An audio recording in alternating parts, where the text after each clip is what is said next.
आने वाले दिनों में अदिति, बिहार में विधानसभा चुनाव है, फिर वेस्ट बंगाल की बारी आएगी। वेस्ट बंगाल में भी बीजेपी अपने पैठ को मजबूत करने में जुटी हुई, लेकिन उससे पहले बिहार है।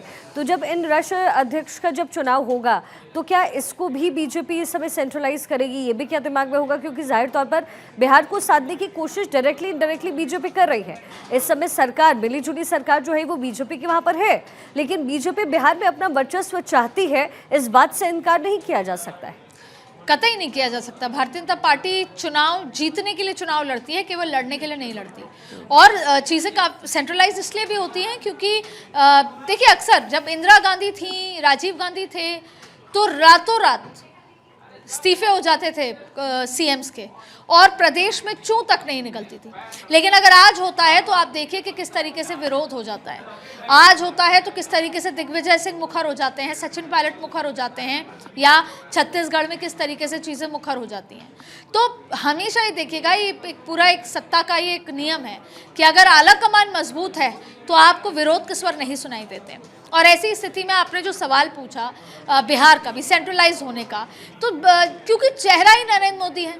चाहे राजस्थान में चुनाव हो, मध्य प्रदेश में हो, छत्तीसगढ़ में हो, उत्तराखंड में हो, साउथ में हो, कहीं पर भी चुनाव हो, चेहरा दिल्ली में हो, महाराष्ट्र में हो, चेहरा नरेंद्र मोदी ही है। और बिहार में भी भारतीय जनता पार्टी का जो सबसे बड़ा चेहरा है वो नरेंद्र मोदी है।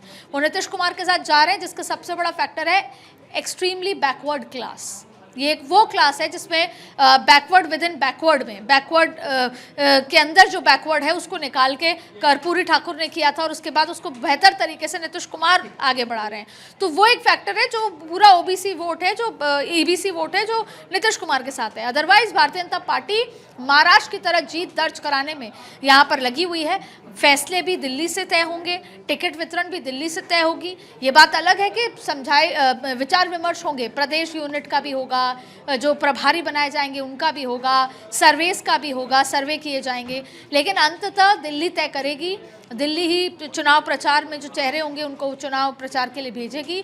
और जैसे आपने महाराष्ट्र में देखा, जो फाइनल जो कुछ तय हुआ वो दिल्ली की तरफ से हुआ। तो क्योंकि आलाकमान मजबूत है, मजबूत फैसले लेते हैं, तीसरी बार जैसे बोलते हैं कि डंके की चोट पे सत्ता में है, भले ही 240 है, लेकिन सरकार 303 की तरह चल रही है। तो जाहिर तौर पे जो फैसले होंगे वो दिल्ली की तरफ से ही लिए जाएंगे।